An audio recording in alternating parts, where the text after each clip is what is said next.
السلام علیکم اعوذ باللہ السمیع العلیم من الشیطان الرجیم من همزه ونفخه ونفثه بسم اللہ الرحمن الرحیم رب اشرح لی صدری ویسر لی امری واحلل عقدۃ من لسانی یفقهوا قولی۔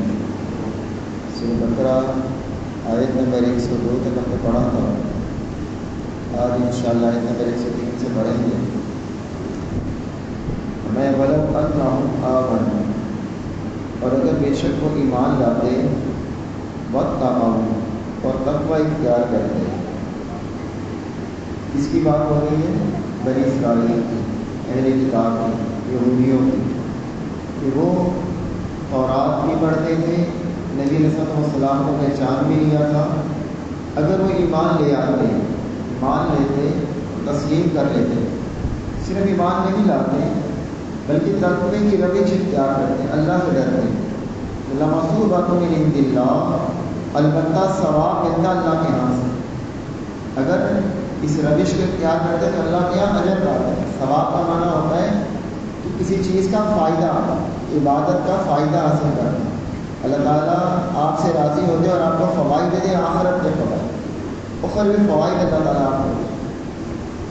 خیر بہت بہتر تھا، یہ ثواب اللہ کے نزدیک بڑا بہتر تھا۔ لَوْ كَانُوا يَعْلَمُونَ، کاش کے ہوتے وہ جانتے۔ یہ وہی لفظ ہے جو پچھلی آیت میں استعمال ہوا تھا کہ وہ لوگ جنہوں نے اپنے آپ کو نقصان میں ڈالا اور اللہ کے دین کو رد کر دیا، جادو کے چکروں میں پڑ گئے، وہاں بھی یہی بات ہے کہ لَوْ كَانُوا يَعْلَمُونَ، کاش کہ یہ لوگ جانتے ہوتے۔ یہاں پر بھی یہ بات دہرائی گئی کہ کاش کہ یہ لوگ لَوْ كَانُوا يَعْلَمُونَ، کاش کہ یہ لوگ جانتے ہوتے۔ یعنی جان بوجھ کر اللہ کی نافرمانی کو مول لینا، اللہ کی نافرمانی کرنا، ایمان سے دور رہنا، تقوی سے دور رہنا، اس کی روش تھی بنی اسرائیل کی۔ آج ہم بھی کچھ ایسے ہی روش میں گرفتار ہیں کہ ہم اللہ کی نافرمانی میں گھرے ہوئے ہیں، حالانکہ جو کچھ اللہ کے پاس ہے اجر و ثواب کے اعتبار سے وہ بہت بہتر ہے۔ میں لَوْ كَانُوا يَعْلَمُونَ، کاش کہ یہ جانتے ہوتے۔ یا ایھا الذین آمنوا، اے لوگوں جو ایمان لائے، یہ ایک اعزاز ہے ہمارے لیے۔ اللہ تعالیٰ نے ہم کو یعنی امت مسلمہ کو اس انداز میں خطاب فرمایا جو عزت والا لفظ تھا۔ فرمایا کہ یا ایھا الذین آمنوا، اے لوگوں جو ایمان لائے ہو۔ مالک ہے نا اللہ ہمارا، بادشاہ ہے، رب ہے، کسی بھی لفظ میں خطاب کر سکتا تھا، لیکن ایک مالک اگر کسی ملازم کو بلائے اور عزت کے ساتھ بلائے، ملازم کا دل بڑا ہو جاتا ہے کہ اس نے مجھے عزت سے بلائے، اور اسے کہا جائے وہ یہ کام کرو، کام تو اس نے کرنا ہی ہے، لیکن کہا جائے جناب یہ کام کرنے کی فرق ہے۔ امام ابن کثیر رحمہ اللہ نے قول لے کر آئیں تفسیر ابن کثیر میں کہ تورات میں یہودیوں کو جو خطاب کیا جاتا تھا یا ایھا المساکین کے نام سے کیا جاتا ہے، اے مسکینوں، انہیں اس طرح سے مخاطب کیا گیا، لیکن ایمان والوں کو اللہ تعالیٰ نے عزت دی۔ میں کہ یا ایھا الذین آمنوا، اے لوگوں جو ایمان لائے۔ یہ خطاب مجھ سے اور آپ سے ہے۔ اس امت کا اولین طبقہ محمد الرسول کے جو ساتھی تھے، صحابہ کرام محمد صلی اللہ علیہ وسلم کے جو ساتھی تھے، اولین طبقہ صحابہ کرام رضوان اللہ علیہم اجمعین تھے، اس کے بعد ہم لوگ ہیں۔ جب بھی یہ لفظ آئے ہمیں ہوشیار ہونا ہے کہ مخاطب ہم ہیں، ہم سے خطاب ہے۔ مثلا ایک اسکول کے اندر 10 کلاسیں لگی ہوئی ہیں اور کہا جائے چھٹی کلاس اس کو یہ حکم دیا جاتا ہے، تو جو 6 کلاس کے بچوں کے وہ ہوشیار ہوتے ہیں کہ یہ حکم ہمارے لیے۔ قرآن مجید میں یا ایھا الذین کفروا بھی ہے، یا ایھا الرسول بھی ہے، یا ایھا النبی بھی ہے، یا ایھا الذین آمنوا بھی ہے، یا اہل کتاب بھی ہے، یا ایھا الذین آمنوا مجھ سے اور آپ سے خطاب۔ ہمارا رب ہم سے کوئی بات کہہ رہا ہے، ہمیں کسی بات کا حکم دے رہا ہے یا ہمیں کسی کام سے روک رہا ہے۔ ہمیں یہ حکم ویسے تو پورا قرآن توجہ سے سننا چاہیے، لیکن یہ حکم ہمیں خاص توجہ سے سننا چاہیے کہ ہم مخاطب ہیں۔ لا تقولوا نہ تم کہو رائنا رائنا وقولوا بلکہ تم کہو انظرنا انظرنا واسمعوا اور غور سے سنو وللکافرین عذاب علیم اور کافروں کے لیے دردناک عذاب۔ اس آیت کے اندر ادب سکھلایا گیا ہے۔ جب تعلیم حاصل کریں تو ادب سے مخاطب کریں اپنے استاد کو جس سے ہم دین سیکھ رہے ہیں۔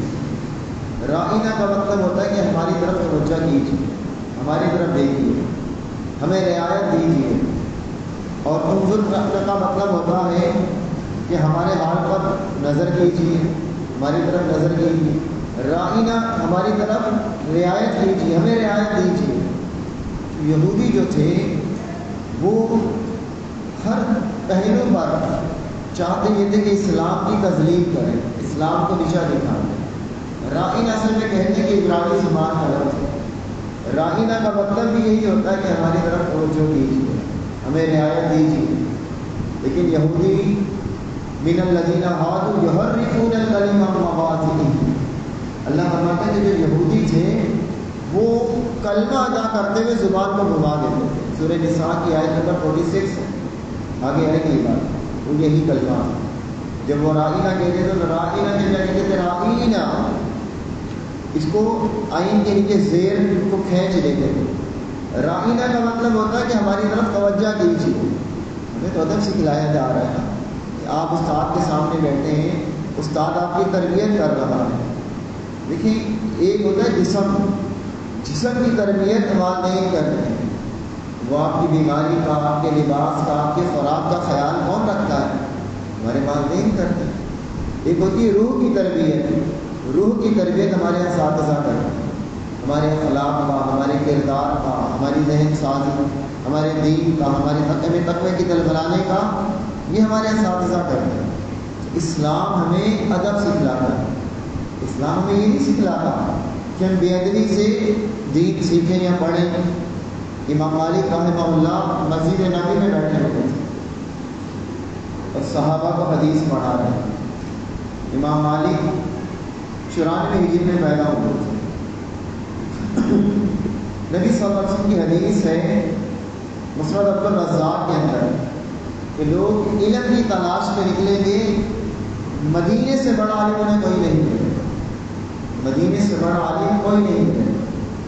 محدثین کہتے ہیں کہ اس حدیث میں جس بندے کی طرف اشارہ کیا گیا ہے امام مالک کے دور میں ان سے بڑا عالم کوئی نہیں تھا، ان سے بڑا کوئی عالم نہیں تھا۔ مدینے کے اندر سے مسجد نبی میں بیٹھ کے حدیث پڑھایا کرتے تھے۔ یہ امام مالک کا یہ قول ہے کہ سنت سفینہ نوح ہے، نوح علیہ السلام کی کشتی کی طرح ہے۔ جو سنت پر عمل کرے گا وہ سمجھو نوح علیہ السلام کی کشتی میں سوار ہوگا، اور نوح علیہ السلام کی کشتی نہیں بچے گی، باقی سب ڈوب جائیں گے، تو بچے گا وہی جو سنت پر عمل کرے۔ امام مالک رحمہ اللہ مدینہ میں تھے، درس حدیث دے رہے تھے، درس حدیث دیتے ہوئے ان کا ایک رنگ آ رہا تھا، ایک جا رہا تھا، ایک کیفیت تبدیل ہو رہی تھی، بات آ رہی۔ کسی نے امام مالک کو جب دیکھا شاگردوں نے، وہ پہچان رہے تھے کہ حالت کچھ عجیب ہو رہی ہے، لیکن امام مالک درس حدیث دیتے رہے۔ جب درس حدیث سے فارغ ہوئے تو ایک شاگرد کو بلایا، کہا کہ دیکھو میری کمر پر کیا ہے۔ شاگرد دائیں سے کمیر اٹھائی، کہا کہ بچھو ہے، وہ مختلف جگہ پہ ڈنگ مارا، بچھو تھا، اس نے کئی جگہ پر ڈنگ مارے تھے۔ بچھو کو اتار کے پھینکا۔ شاگردوں نے کہا کہ آپ نے پہلے کیوں نہیں ہمیں بولا؟ کہا کہ مجھے اچھا نہیں لگا کہ نبی صلی اللہ علیہ وسلم کی حدیث پڑھا رہا ہوں اور حرکت کروں، یہ ادب تھا ان لوگوں کا۔ ہم قرآن پڑھتے ہوئے، حدیث پڑھتے ہوئے ادب سے دور رہے تھے۔ ادب علم کا پہلا زینہ ہے، جس سے ہم علم سیکھ رہے ہیں، جس علم کو ہم پڑھ رہے ہیں، اگر ادب نہیں ہوگا تو علم کا ہمیں فائدہ نہیں ہوگا۔ ہمیں ادب بھی سیکھنا ہے، قرآن ہماری تربیت کر رہا ہے، اور یہاں استاد کون ہیں؟ کائنات کے بہترین انسان محمد رسول اللہ۔ اور شاگرد کون ہیں؟ اس امت کے بہترین انسان صحابہ کرام رضوان اللہ علیہم اجمعین۔ اب اللہ تعالیٰ نے کیا کہہ رہا ہے؟ یہودی جو تھے من الذین ہادوا یحرفون الکلم عن مواضعہ، وہ زبان کو گھما کر بات کو بدلنے کی کوشش کرتے ہیں۔ رائنا کا مطلب تو ہوتا ہے رعایت کیجیے. یہودی کہتے تھے رائنا. رائنا کا مطلب کیا ہوتا ہے؟ ہمارا چرواہا. بکریاں چرانے والا چرواہا ہوتا ہے، ہمارا چرواہا. اب وہ رائنا اس طرح سے کہتے تھے رائنا کہ دوسروں کو محسوس ہی نہ ہو، لیکن ان کی نیت یہ ہوتی تھی کہ ہم رائنا کہہ رہے ہیں، ہمارا چرواہا. اللہ نے اس لفظ سے روکا. اب جب وہ یہ لفظ کہتے تھے تو بعض سادہ لوگ مسلمانوں نے کیا پتہ بشا کہ کسی کی کیا نیت ہے. وہ تو یہی سمجھے کہ رائنا کا مطلب ہے ہمیں رعایت دیجیے، ہماری طرف توجہ کیجیے، تو وہ بھی رائنا کہنے لگے. تو یہودی اس نیت سے کہتے تھے، تذلیل کی نیت سے، کیونکہ آپ کی مجلس اور محفل میں سب آتے تھے. مسلمان بھی شریک ہوتے تھے، یہودی بھی ہوتے تھے، کافر بھی ہوتے تھے، مشرک بھی ہوتے تھے. دعوت تو سب کے لیے تھی، کوئی مانتا تھا کوئی نہیں مانتا تھا، لیکن مجلس میں سننے کے لیے بھی آتے تھے. مسلمانوں نے جب رائنا کہا اللہ نے روک دیا. فرمایا لا تقولوا رائنا، رائنا نہ کہا، ولکن قولوا رائنا وقولوا انظرنا، بلکہ تم کہو انظرنا، ہماری طرف نظر کیجیے، ہماری طرف توجہ کیجیے.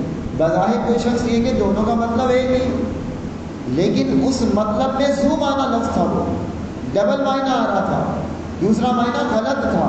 تو ایسا لفظ جس میں غلط معنی آ رہے تھے اللہ نے اس لفظ کے استعمال سے بھی روک دیا. کچھ لوگ یہ کہتے ہیں قرآن عقیدے کی کتاب ہے، کہ یہاں تو قرآن تربیت کی کتاب ہے، قرآن تربیت کر رہا ہے. ہمارے ہاں تو عجیب مسئلہ ہے نا، ہم قرآن کو کہتے ہیں صرف عقیدے کی کتاب ہے، بس قرآن سے عقیدہ لینا، باقی مسئلے نہیں لیتے. قرآن ہماری تربیت بھی کر رہا ہے، ہمارے اخلاقیات کو سنوار رہا ہے. قرآن اخلاق کی کتاب ہے. کیا پتہ چلا کہ جس شخص سے ہم تعلیم حاصل کریں یا جو ہمارے بڑے ہوں، ہمارے ماں باپ، ہمارے والدین، ہمارے چچا تایا ماموں، ہمارے اساتذہ، ہم کوئی ایسا لفظ استعمال نہ کریں جس سے ان کی توہین کا بیان کرتا، ان کی توہین ہوتی. اسلام ہمیں اس چیز کی اجازت نہیں دیتا. حالانکہ یہ لفظ ٹھیک تھا، لیکن یہودیوں کے اس طرح استعمال کرنے کی وجہ سے میں روک دیا کہ یہ لفظ نہ کہو. وقول انظرنا، کہو کہ ہماری طرف توجہ کیجیے. واسمعوا، اور غور سے سنو. اب جب تمہیں سنایا جائے، کوئی بات بتائی جائے تو حاضر دماغی سے سنو. جب آپ کا دماغ حاضر نہیں ہوتا نا تو بات سمجھ میں بھی نہیں آتی. کبھی کبھی کوئی شخص ہمارے سامنے بیٹھا ہوتا ہے اور اچانک ہم کہیں خیالوں میں پہنچ جاتے ہیں، کوئی کام ہمارے ذہن میں آ جاتا ہے، کوئی بات ذہن میں آ جاتی ہے اور ہم بیٹھے بیٹھے اس بات کو سوچنے لگتے ہیں. اب سامنے بیٹھا ہوا شخص ہم سے کچھ کہتا ہے، ہم اس سے کچھ نے کیا کہا، ہمیں پتہ ہی نہیں چلتا اس نے کہا کیا. حالانکہ وہ بول رہا تھا، ہم سن رہے تھے، لیکن ہماری توجہ نہ تھی، ہمیں ایک لفظ کا پتہ نہیں چلا کہ اس نے کہا تھا، کیونکہ ہماری توجہ نہیں تھی. واسمعوا، سننا چاہیے، توجہ سے سننا چاہیے. ہمیں کلاس کے اندر پڑھتے ہوئے اس تربیت کو بھی سامنے رکھنا چاہیے. ہمیں شریعت نے ہماری تربیت جیسے کہ ہماری کلاس نہ چلے، ہم اٹھ سکتے ہیں، کوئی حرکت کر سکتے ہیں، کسی کو خاموش کروا سکتے ہیں. ہماری تربیت جمعے کے اندر کی، جب جمعے کا خطبہ ہو رہا ہو، آپ نے کس قدر توجہ سے سننا ہے. کہ دو شخص اگر باتیں بھی کر رہے ہیں تو آپ نے انہیں یہ نہیں کہنا کہ خاموش ہو جاؤ، یہ بھی نہیں کہنا. آپ سمجھ سکتے ہیں کہ پھر ہماری تربیت کیسی کی جا رہی ہے. کہ واسمعوا، ہم سنیں، توجہ سے سنیں. وَلِلْكَافِرِينَ عَذَابٌ أَلِيمٌ، اور کافروں کے لیے دردناک عذاب. اب جو اس طرح کی حرکتیں کرتے ہیں نا، جن میں اخلاقیات اور آداب نہیں، یہ یہودی، یہ کافر اور نافرمان ہیں، ان کے لیے دردناک عذاب. اور یہ آج سے ان باتوں میں نہیں، یہ بہت ساری باتوں میں اس طرح کی حرکتیں کرتے ہیں. نبی صلی اللہ علیہ وسلم پڑھا کرتے تھے السلام علیکم. ہم بھی کبھی کبھی یہ جملہ بول دیتے ہیں السلام علیکم. تو نبی صلی اللہ علیہ وسلم کے بعد سیدہ عائشہ رضی اللہ بیٹھی ہوئی تھی، انہوں نے بھی اسے سنا دی، کچھ الفاظ کہہ دی. تو رسول اللہ نے فرمایا عائشہ سے کہ ایسا نہ ہو. تو عائشہ رضی اللہ عنہا کہ آپ نے سنا نہیں انہوں نے کیا کہا السلام علیکم. السلام علیکم کا مطلب ہوتا ہے تم پر سلامتی ہو، اور السلام علیکم کا مطلب ہوتا ہے تم مر جاؤ. کتنا فرق ہے جملے میں. اب یوں کا السلام علیکم بات کو اسٹائل میں کہتے ہیں السلام علیکم، اس کا مطلب ہے تمہیں موت آئے، تم مر جاؤ. نبی صلی اللہ علیہ وسلم نے کہ تم نے سنا نہیں میں نے کیا کہا، میں نے کہا والے تم پر. تو یہودی اگر غیر مسلم ہمیں سلام کریں تو حدیث میں آتا ہے کہ تم صرف والے تم ہو، وہ السلام علیکم نہیں کہتے مسلمان، وہ کہتے ہیں السلام علیکم، تم پر موت آئے۔ سام موت کو کہتے ہیں۔ اس وجہ سے ایک حدیث میں بھی یہ لفظ آیا ہے کہ قنوجی جو کالا دانا ہے ہر مرض کی دعا ہے الا السام، سوائے سام، یعنی موت کے سوا ہر مرض کی دعا ہے۔ ما یود الذین، نہیں چاہتے وہ لوگ جنہوں نے کفر و کفر کیا، من اہل الکتاب، اہل کتاب میں سے، ولا المشرکین، اور نہ مشرکین میں سے، اینزل، یہ کہ نازل کی جائے، علیکم، تم پر مسلمانوں، من خیر، کوئی خیر، من ربکم، تمہارے رب کی طرف سے۔ اللہ فرمانا کہ اہل کتاب اور مشرکین نہیں چاہتے اے مسلمانوں کہ تم پر کوئی خیر نازل کی جائے اللہ کی طرف سے۔ یہ خیر کیا ہے؟ کون سی خیر تھی جو وہ نہیں چاہتے تھے؟ یہ خیر اللہ کی وحی تھی۔ یہودی اور مشرکین نہیں چاہتے تھے کہ یہ آخری پیغمبر بنی اسماعیل میں سے آئے، وہ اس خیر کو وہاں نہیں چاہتے تھے، اور یہ اللہ کی مرضی ہے۔ اب انہیں حسد آ گیا، یہودیوں کو حسد آ گیا۔ کس بات پر حسد آیا؟ کہ اللہ تعالیٰ نے خیر انہیں کیوں دی، وہاں پر کیوں اتاری؟ اور یہ خیال دل میں آ ہی جاتا ہے۔ حالانکہ چچا زاد تھے، کزن تھے، یہ بنی اسرائیل اور نبی علیہ السلام کا خاندان، اسحاق علیہ السلام کی اولاد تھے نا، ایک اسماعیل علیہ السلام کی اولاد تھے، ایک اسحاق علیہ السلام کی اولاد تھے، اوپر سے جا کے تو کزن ہو گئے نا، بنی اسرائیل نبی علیہ السلام کی کزن بنے، چچا زاد بھائی بنے۔ ابراہیم علیہ السلام کے دو بیٹے تھے، اسماعیل علیہ السلام اور اسحاق علیہ السلام، ان دونوں کی ہی تو اولادیں تھیں، کزن تھے نا، تو اپنے کزن سے حسد کر رہے تھے، برداشت نہیں کر رہے تھے بنی اسرائیل۔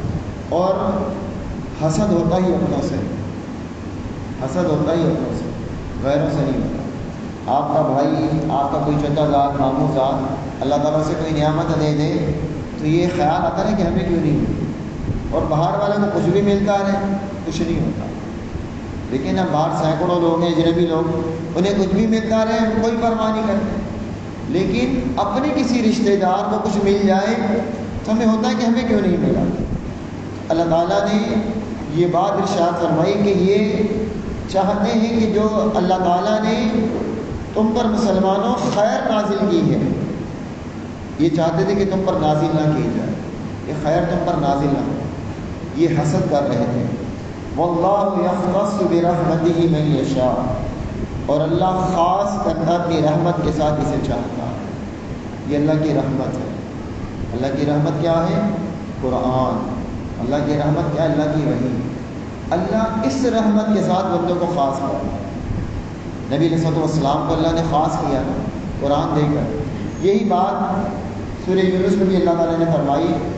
اللہ تعالیٰ نے فرمایا قل بفضل اللہ وبرحمتہ فبذلک فلیفرحوا، اللہ کے فضل کے ساتھ اور اس کی رحمت کے ساتھ، فبذلک فلیفرحوا، تو بس چاہیے کہ وہ خوش ہو جائیں کہ اللہ نے ان پر رحمت کر دی۔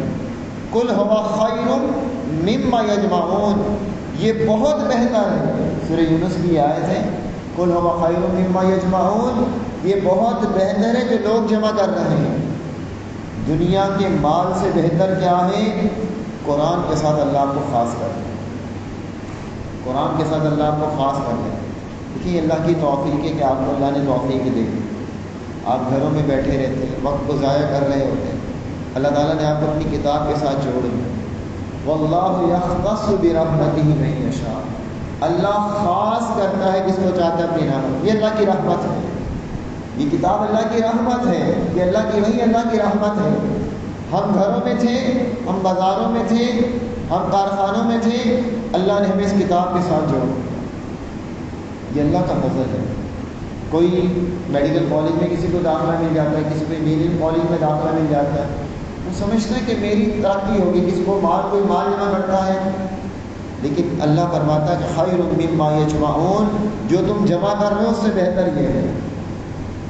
اللہ کی رحمت ہے، اور حدیث میں بھی آتا من یرید اللہ بہ خیرا یفقہہ فی الدین، اللہ جس سے بھلائی چاہتا ہے، اللہ جس کے ساتھ خیر چاہتا ہے، اسے مال و دولت نہیں دیتا، اسے حسب اور نسب نہیں دیتا، اسے شکل و صورت نہیں دیتا، یفقہہ فی الدین، دین کی سمجھ بوجھ دے دیتا۔ دین کا فہم دے دیتا ہے، دین سمجھنے کی توفیق دے دیتا ہے۔ اور جب دین کی سعادت ہی ایسی ہے، جب یہ سمجھ میں آتا ہے تو انسان عمل بھی کرتا ہے۔ بہت کم لوگ ہوتے ہیں جنہیں دین پتہ اور وہ عمل نہ کرتے، وگرنہ اللہ جب سمجھنے کی توفیق دیتا ہے تو عمل کی بھی توفیق دے دیتا ہے۔ واللہ ذو الفضل العظیم، اور اللہ مالک فضل عظیم کا، اللہ بڑے فضل کا مالک ہے۔ اللہ نے یہ نعمت کس کو دی؟ بنی اسرائیل کو نہیں دی، بنی اسماعیل میں محمد الرسول کو دے دی۔ بس وہ حسد کی وجہ سے نہیں مانا۔ ہم اتنا تفصیل سے جو پڑھتے جا رہے ہیں نا، صرف ایک نقطہ ہے، حسد کی وجہ سے نہیں مانا۔ اچھا، ہم لوگ بھی کبھی کبھی نا اپنی زندگیوں کو اجیرن بنا دیتے ہیں، پریشان کرتے ہیں حسد کی وجہ سے۔ اللہ تعالیٰ نے جو نعمتیں ہمیں دی ہوتی ہیں نا، ہم ان کی طرف توجہ نہیں کرتے۔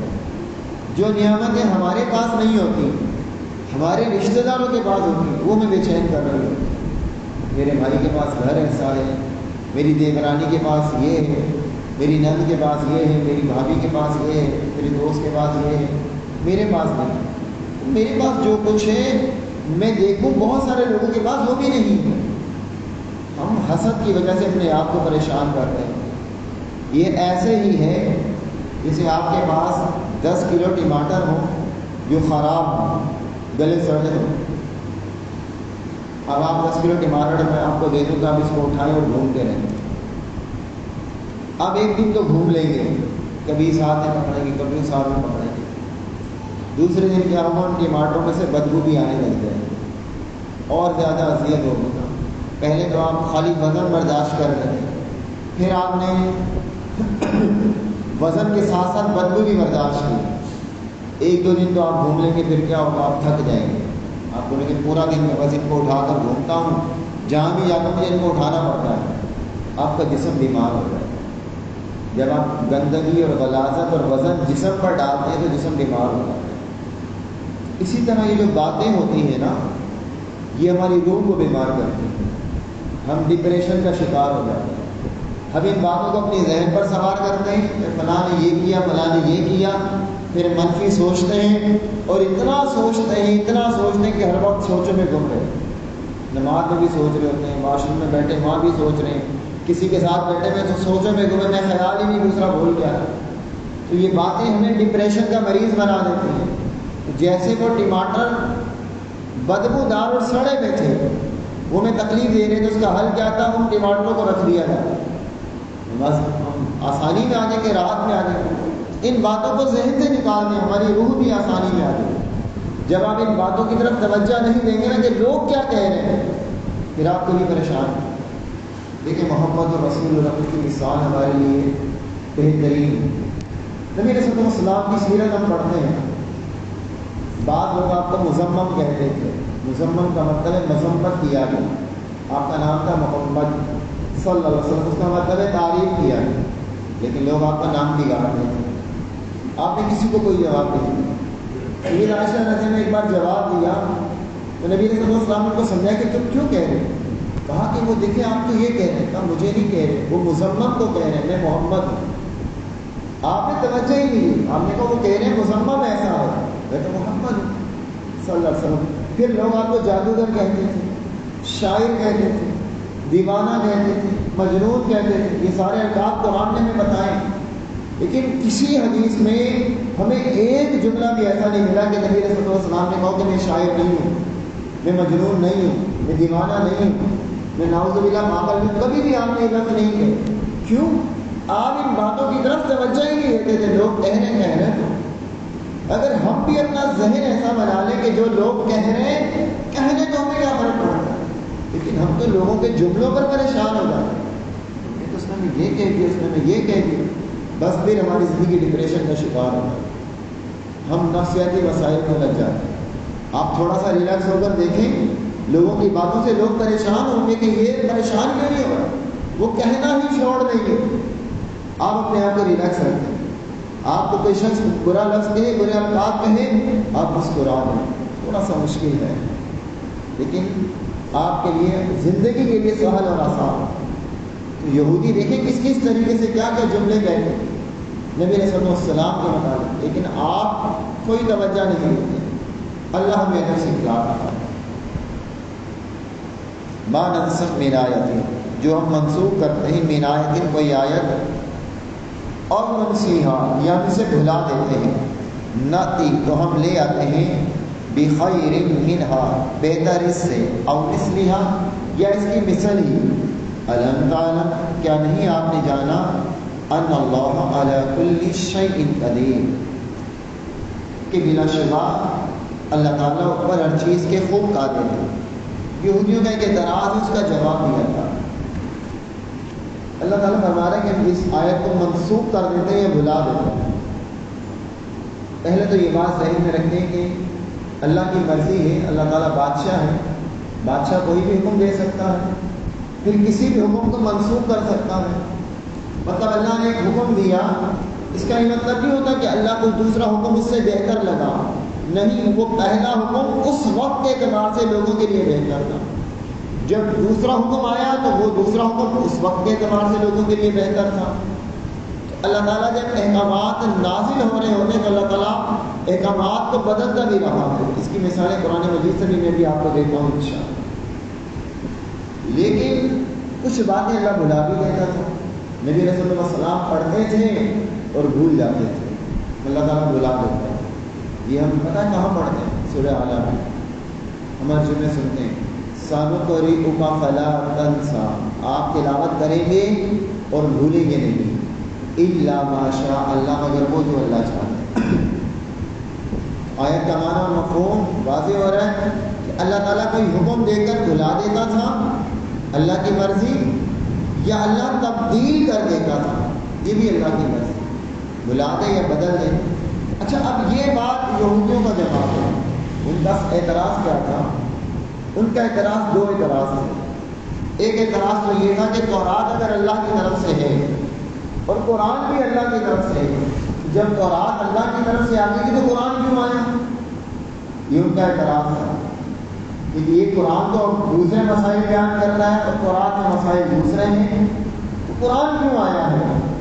تو صحیح مسلم کی روایت ہے کہ ہر آسمانی کتاب میں جب وہ نازل ہوتی رہی تو رد و بدل ہوتا رہا، اللہ تعالیٰ احکامات تبدیل کرتا رہا۔ صحیح مسلم کی روایت سے بات ثابت ہوئی۔ ان کا پہلا اعتراض تو یہ تھا کہ جب تورات بھی اللہ کی طرف سے ہے پھر قرآن میں دیا، اللہ نے فرمایا کہ اللہ کی مرضی جو چاہے منسوخ کر دے، جو چاہے منسوخ کر دے اور جس کو چاہے قائم رکھے۔ اصل ایک ہی تھی، اصل کیا تھی کہ ایک اللہ الہ ہے، عبادت اللہ کی کرنی ہے، طریقوں میں مسائل میں احکامات اللہ نے بدلے، یہ اللہ کی مرضی ہے، اور یہ اس بات پر دلیل ہے کہ اللہ رب ہے، اللہ جو چاہے کر دے گا۔ اور پھر قرآن مجید کے بھی کچھ احکامات تبدیل ہوئے، مثلا سورہ بقرہ پڑھ رہے ہیں، سورہ بقرہ کی آیت نمبر 240 میں عدت بیان کی گئی بیوہ کی، آیت نمبر 240 میں پتہ ہے کتنی عدت ہے؟ کتنی ہے؟ 1 سال۔ ابھی بھی قرآن ہے کہ بیوہ کی عدت 1 سال ہے۔ پھر یہ آیت منسوخ ہوئی اور دوسری آیت آئی 4 مہینے اور 10 دن، لیکن دونوں آیتیں قرآن میں ہیں، دونوں پڑھتے ہیں۔ 1 سال والی آیت بھی قرآن میں ہے، پڑھی جاتی ہے، آیت پڑھی جاتی ہے، لیکن حکم منسوخ ہو گیا۔ اللہ کی مرضی ہے نا، تو وہ اس قسم کی باتوں پر اعتراض کرتے تھے۔ اگر یہ اللہ کا کلام ہے تو پھر رد و بدل کیوں ہوتا ہے؟ اللہ نے فرمایا کہ علم تعلم ان اللہ علی کل شیء قدیر، تاکہ تم جان لو کہ اللہ ہر چیز پر قدرت رکھتا ہے۔ اسی طرح آیت نمبر 180 سورہ بقرہ کی ہے، اس میں فرمایا والدین کے لیے اور اولاد کے لیے وصیت کرنا۔ لیکن سورہ نساء کی 11 اور 12 آیت جب نازل ہوئی تو والدین اور اولاد کے اللہ نے خود اس سے مقرر کر دی ہے، بتا دیا کہ لا وصیت للوارث، وارث کے لیے کوئی وصیت نہیں۔ اسی طرح زانیہ کے لیے بھی یہ تھا کہ اسے 1 سال قید کیا جائے، جو زنا کرنے سے قید کیا، یہ بات بھی قرآن مجید میں ہے۔ لیکن بعد میں اللہ نے اس حکم کو منسوخ کر دیا اور کہا کہ اسے کوڑے لگائے تھے۔ یہ دونوں باتیں، یہ تینوں مثالیں قرآن کی ہیں، یہ سارے مسئلے قرآن کے ہیں کہ اللہ تعالیٰ جس حکم کو چاہتا ہے منسوخ کر دیتا ہے اور جسے زیادہ قائم رکھتا ہے۔ اچھا اللہ ایسا کرتا کیوں ہے؟ سوال یہ کہ جب ایک حکم پہلے اچھا تھا وہی رہنے دیتا اللہ، یا پہلے ہی وہ اتار دیتا اللہ؟ جیسے ایک عدت ہے 4 مہینے 10 دن، پہلے اللہ نے 1 سال کہی، پھر بعد میں 4 مہینے 10 دن، تو اللہ پہلے ہی 4 مہینے 10 دن کہہ دیتا تو کوئی اعتراض کرے تو کوئی اعتراض کر سکتا ہے؟ اس کا جواب کیا ہے کہ اللہ تعالیٰ ہمیں چیک کرنا چاہتا ہے۔ یہ ساری ہماری آزمائش کے اسباب ہیں کہ ہم اللہ کی کتنی مانتے ہیں۔ ہم اللہ پر اعتراض کرتے ہیں، اللہ کی بات کو مانتے ہیں۔ ماں باپ بھی ہوتے ہیں نا، کبھی کبھی آپ کو کوئی بات کہتے ہیں پھر دوسری بات کہہ دیتے ہیں، تو آپ کیا کہتے ہیں؟ یار یہ میرے ماں باپ نہیں ہیں، کل انہوں نے یہ کہا تھا، جنہوں نے یہ کہہ دیا۔ یہ استاد ہوتا ہے، کبھی کچھ کہہ دیتا ہے، کبھی کچھ کہتے ہیں۔ موسیٰ علیہ السلام کو اللہ نے بلایا کوہ طور پہ 30 راتوں کے لیے، 30 راتوں کا وعدہ لیا۔ جب کوہ طور پر آئے تو اللہ نے 40 راتوں کا وعدہ لیا، 10 اور بڑھا، دونوں باتیں قرآن میں۔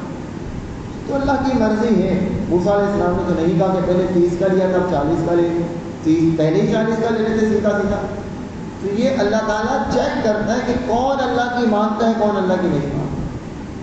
مشرکین نے کہا تھا جب سود کی آیتیں نازل ہوئی تو کہنے لگے انما البیع مثل الربا، سود بھی تو تجارت کی طرح ہے۔ تو فرمایا کہ وَأَحَلَّ اللَّهُ الْبَيْعَ وَحَرَّمَ الرِّبَا، اسے اللہ نے حلال کیا، اسے اللہ نے حرام کیا۔ دونوں میں پیسہ لگتا ہے، دونوں میں محنت ہوتی ہے، دونوں میں کمائی بھی ہوتی ہے، نقصان بھی بس اوقات ہوتا ہے، لیکن ایک کو اللہ نے حلال کیا، دوسرے کو اللہ نے حرام۔ یہ اللہ کی مرضی ہے کہ جو حکم چاہے دے دے اور جس طریقے سے چاہے ہماری آزمائش کرے۔ فرمایا الم تعلم، کیا آپ نے نہیں جانا، ان اللہ کی بے شک اللہ لہو اسی کے لیے ہے، ملک السماوات والارض، بادشاہی زمین و آسمان۔ اب یہ اللہ بادشاہ ہے، دنیا کے بادشاہ کیا کرتے ہیں؟ آرڈر جاری کرتے ہیں نا، کبھی کچھ کرتے ہیں کبھی کچھ کرتے ہیں۔ تو جو زمین و آسمان کا بادشاہ وہ نہیں کر سکتا؟ وہ بھی کر سکتا ہے، وہ تو ملک الملک ہے، بادشاہوں کا بادشاہ ہے۔ اس کی مرضی ہے کہ جس حکم کو چاہے بدل دے، لیکن اب ایسا نہیں ہو سکتا کیونکہ الیوم اکملت لکم دینکم واتممت علیکم نعمتی ورضیت لکم الاسلام، اب دین مکمل ہو گیا، اب کوئی حکم منسوخ نہیں ہو سکتا، نہ اضافہ ہو سکتا ہے نہ کمی ہو سکتی۔ یہ تو تب تلک تھا جب وہی نازل ہو رہی تھی۔ وما لکم من دون اللہ من ولی ولا نصیر، اور نہیں ہے تمہارے لیے اللہ کے سوا کوئی حمایتی اور نہ کوئی مددگار۔ اللہ کے سوا کوئی حمایتی اور مددگار نہیں ہے۔ اگر تم نہیں مانو گے اللہ کے احکامات پر عمل نہیں کرو گے، اس بات کو جان لو کہ اللہ کے سوا کوئی حمایتی اور کوئی مددگار نہیں ہے، تمہیں کوئی اللہ سے بچا نہیں سکتا۔ وہ بادشاہ ہے، دنیا کے بادشاہوں کے پاس اگر آپ کا کوئی حمایتی نہ ہو اور بادشاہ کے دربار میں ہمیں بلا لیا جائے تو ہماری حالت کیا ہوتی ہے؟ خوف طاری ہوتا ہے نا۔ اور وہ جو بادشاہ ہے زمین و آسمان کا بادشاہ ہے، ملک السماوات والارض، زمین کی بھی اور آسمان کی بھی بادشاہ اس کے ہاتھ ہے، اس کے پاس تو کوئی حمایتی اور مددگار نہیں ہوتا۔ پھر بچاؤ کیسے ہے؟ اس بادشاہ کی بات کو مان لیا جائے جو ملک الناس، پوری کائنات کا، پورے لوگوں کا بادشاہ ہے۔ اللہ تعالیٰ ہم سب کو عمل کی توفیق دے۔ بات وہ سوالات کے ذہن